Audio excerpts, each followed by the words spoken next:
Thank you, General. And hello, cadets. On behalf of our entire nation, let me say congratulations to the incredible West Point class of 2020. Congratulations. Everyone, have a good time, enjoy yourselves, because we are here to celebrate your achievements, and great achievements they are.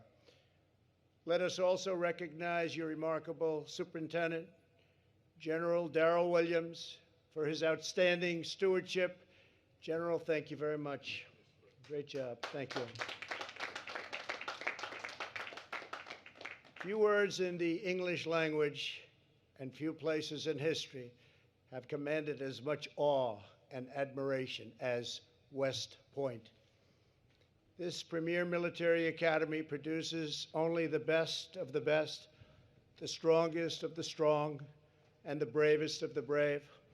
West Point is a universal symbol of American gallantry, loyalty, devotion, discipline, and great skill. There is no place on earth I would rather be than right here with all of you. It's a great honor. Across this hallowed plain have passed many of the greatest and most fearsome soldiers that ever lived. They were heroes who drove thundering columns of Sherman tanks into the heart of a wicked empire. They were legends who unleashed the fury of American artillery upon our enemies on remote islands and distant shores. They were titans who strode through cannon blast and cavalry charge and stared down our foes through great clouds of smoke and shrapnel.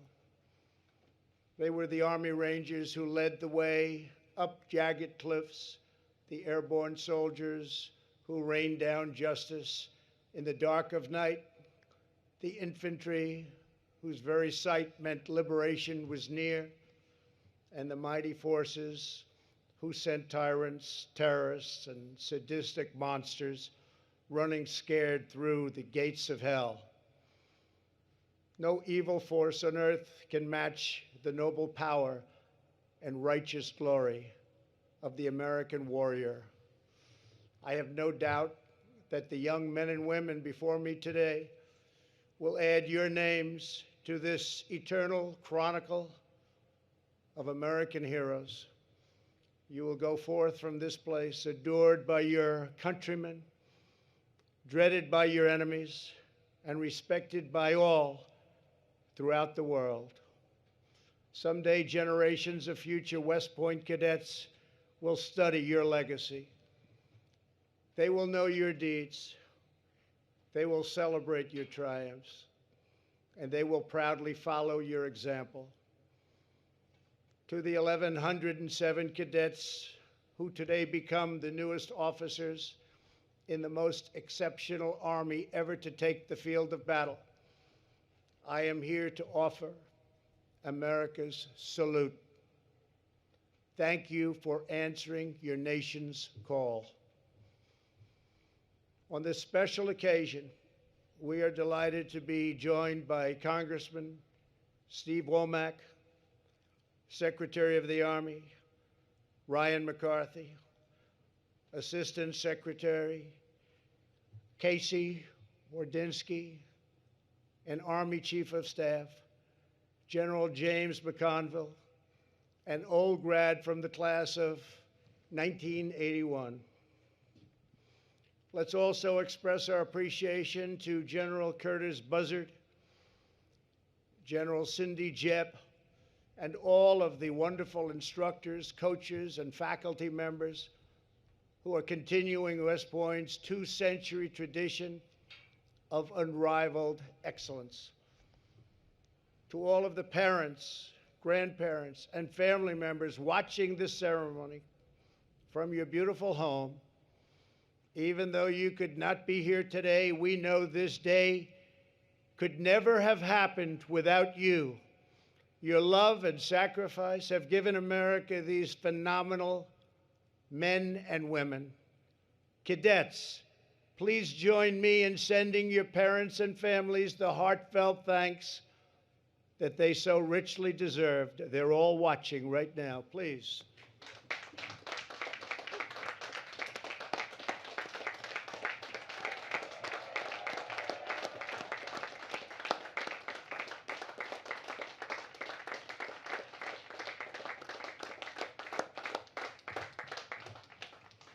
Thank you very much.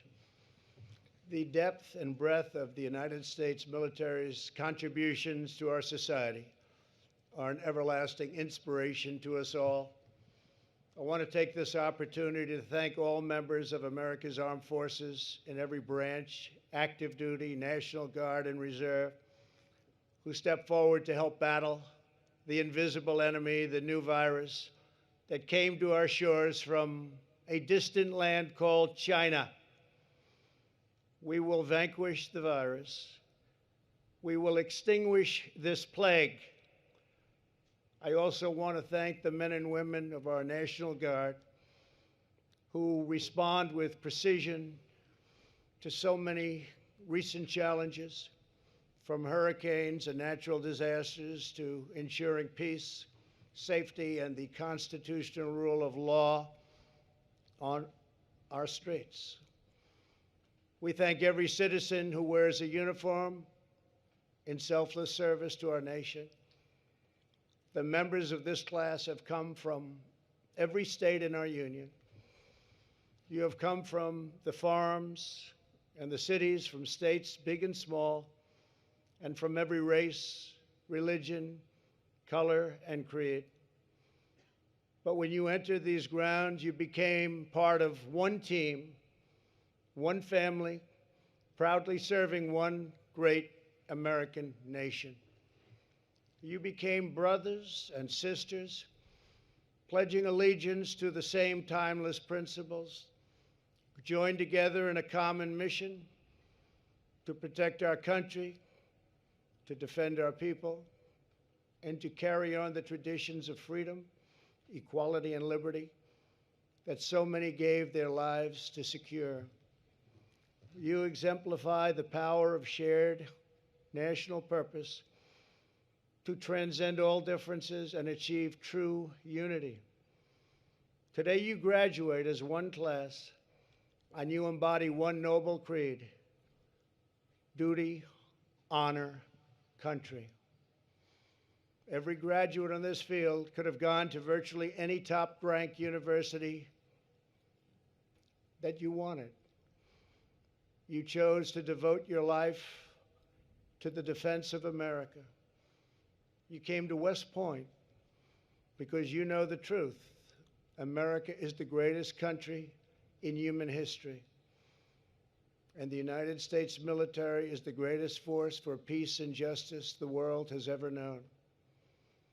The survival of America and the endurance of civilization itself depends on the men and women just like each of you. It depends on people who love their country with all their heart and energy and soul. It depends on citizens who build, sustain, nurture, and defend institutions like this one. That is how societies are made and how progress is advanced. What has historically made America unique is the durability of its institutions against the passions and prejudices of the moment.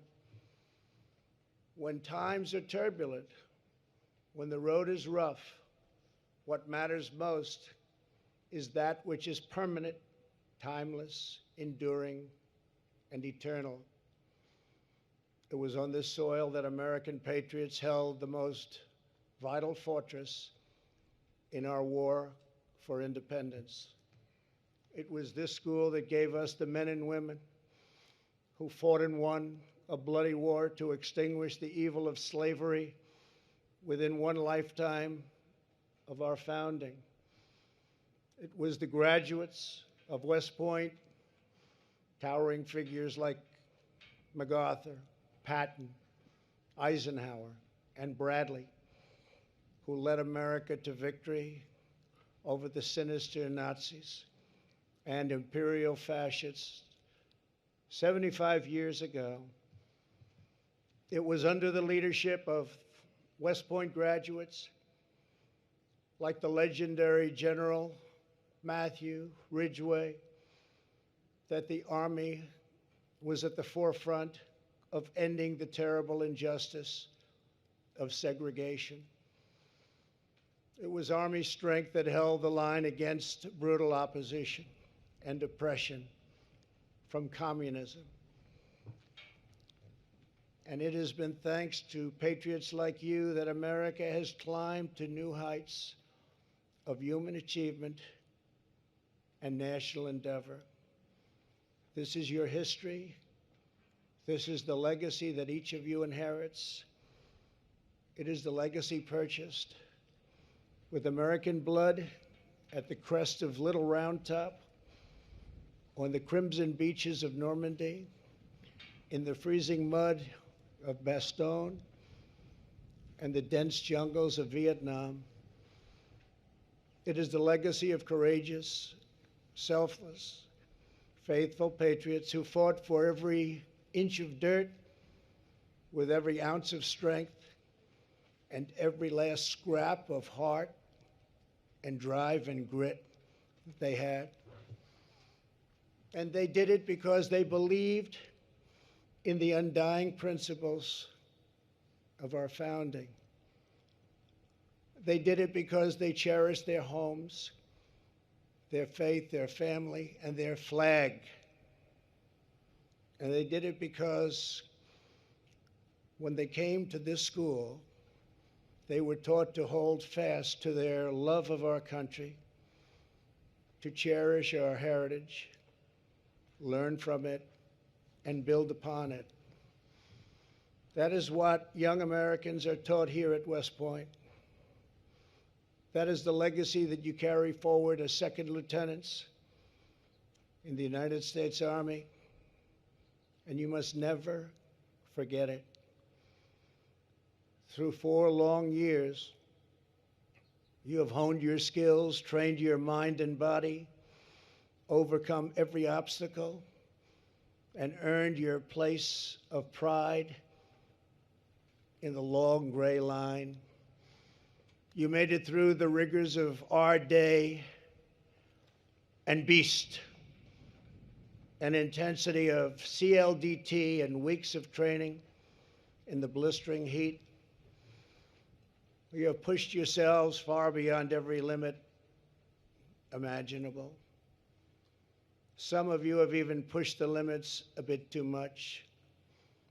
So for any cadets who have not finished walking off their hours, as Commander-in-Chief, I hereby absolve all cadets on restriction for minor conduct offenses, and that is effective immediately. Congratulations.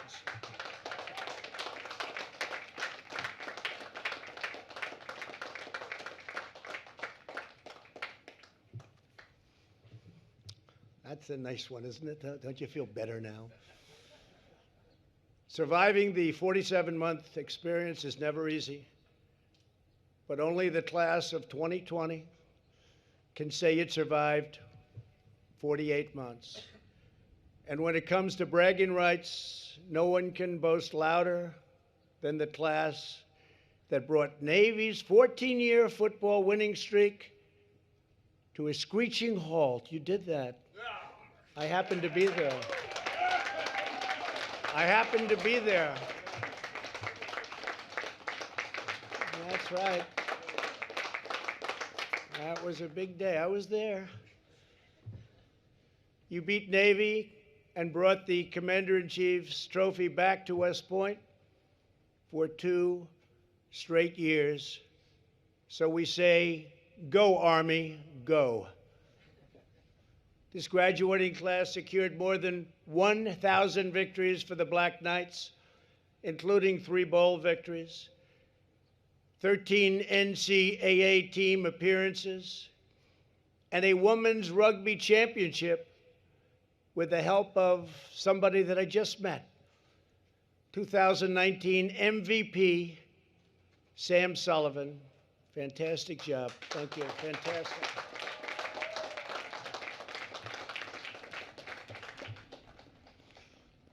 5 cadets won national boxing championships, and Odia Queen brought home 2.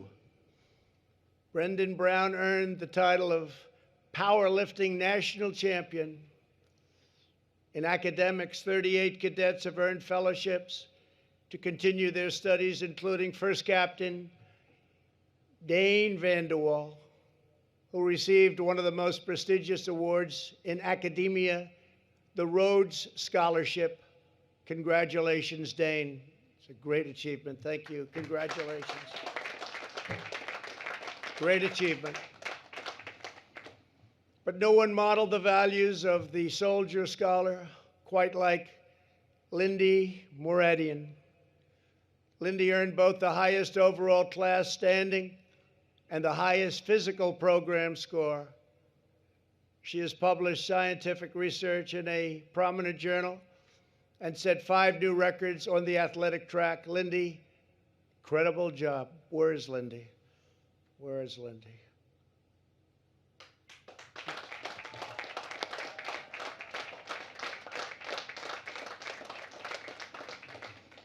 For somebody that did so well, they didn't give you a very good seat, Lindy. We have to talk about that. Congratulations. Right now, America needs a class of cadets that lives by your motto, with vision, we lead.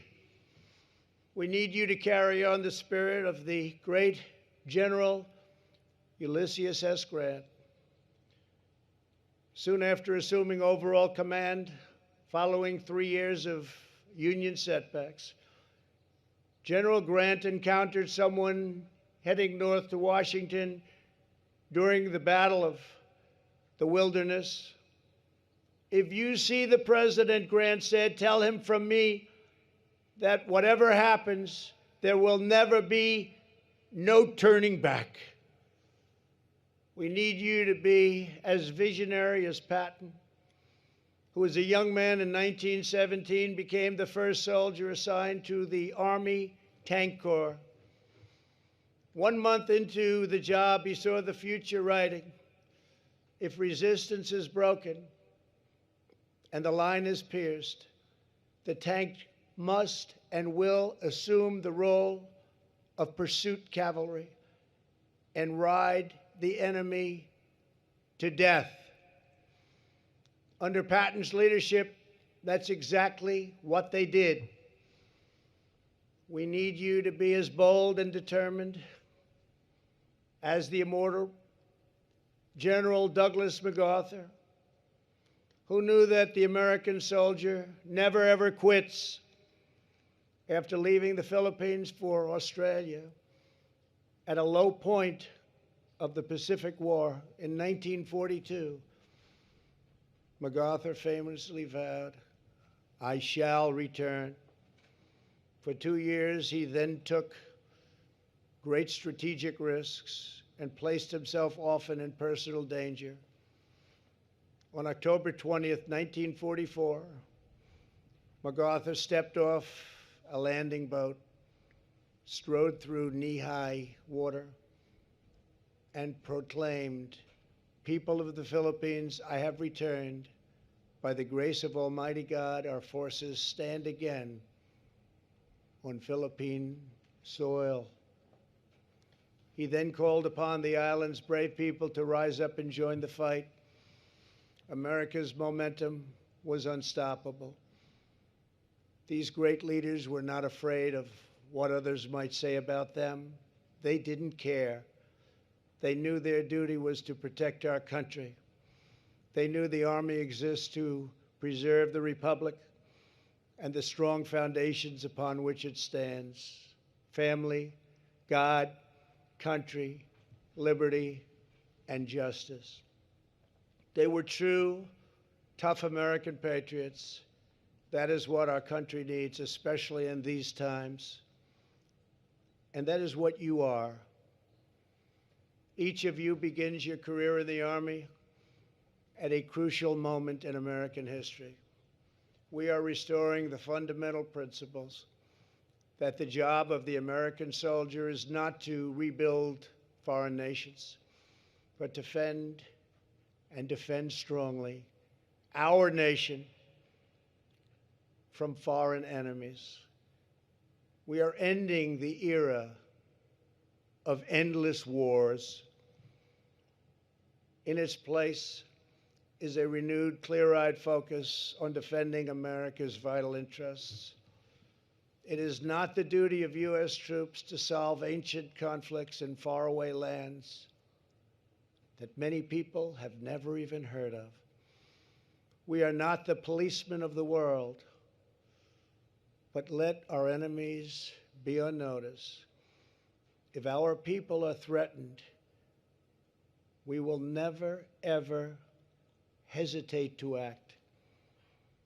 And when we fight, from now on, we will only fight to win. As MacArthur said, in war, there is no substitute for victory. To ensure you have the very best equipment and technology available, my administration has embarked on a colossal rebuilding of the American armed forces, a record like no other. After years of devastating budget cuts and a military that was totally depleted from these endless wars, we have invested over $2 trillion, that's with a T, dollars, in the most powerful fighting force by far on the planet Earth. We are building new ships, bombers, jet fighters, and helicopters by the hundreds, new tanks, military satellites, rockets, and missiles. Even a hypersonic missile that goes 17 times faster than the fastest missile currently available in the world and can hit a target 1,000 miles away within 14 inches from center point. For the first time in 70 years, we established a new branch of the United States military, the Space Force. It's a big deal. In recent years, America's warriors have made clear to all the high cost of threatening the American people. The savage ISIS caliphate has been 100% destroyed under the Trump administration, and its barbaric leader, al-Baghdadi, is gone, killed, over. And the world's #1 terrorist, Qasem Soleimani, is likewise dead. As Commander-in-Chief, I never forget for one instant the immense sacrifices we ask of those who wear this nation's uniform. Already you have known the crushing pain of losing a brother in arms. Today we remember an extraordinary cadet who made the supreme sacrifice in an accident last year. C.J. Morgan. We're deeply moved to be joined by his father, Christopher Morgan. And C.J. was something very special. Christopher is a Secret Service agent, a tough guy, great guy. Great son who's looking down right now. Christopher, I want you to know that we will carry C.J.'s blessed memory in our hearts forever. Thank you very much. Thank you.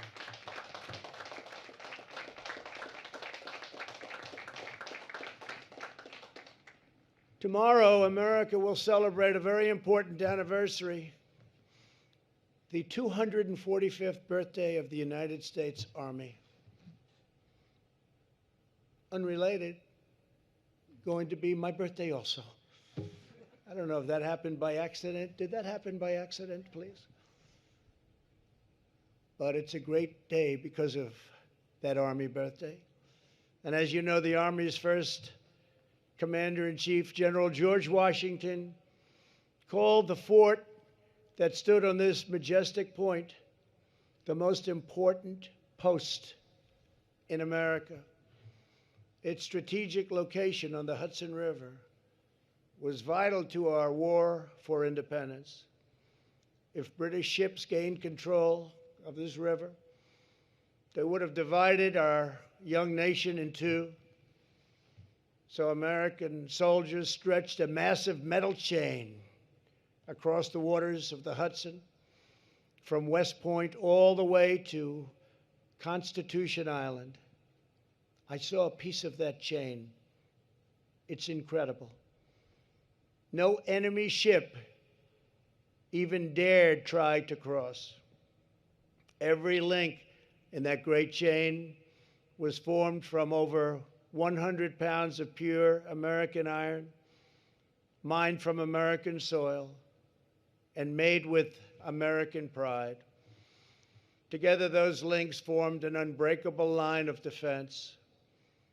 Standing here before you more than 2 centuries later, it is clearer than ever that General Washington's words still hold true.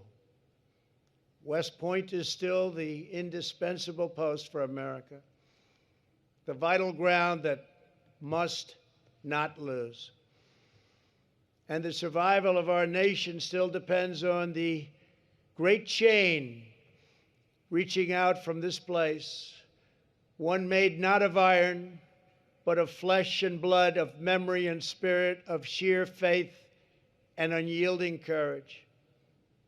Today, each of you becomes another link in that unbroken chain, forged in the crucible known as the United States Military Academy, the greatest on earth. It has given you soldiers that you can rely on to your right and to your left. And now we are entrusting you with the most noble task any warrior has ever had, the privilege to carry out, the task of preserving American liberty. As long as you remain loyal, faithful, and true, then our enemies don't even stand a chance. Our rights will never be stolen. Our freedoms will never be trampled. Our destiny will never be denied. And the United States of America will never be defeated. With the grace of God and the heroes of West Point, America will always prevail. Nothing will stand in your way.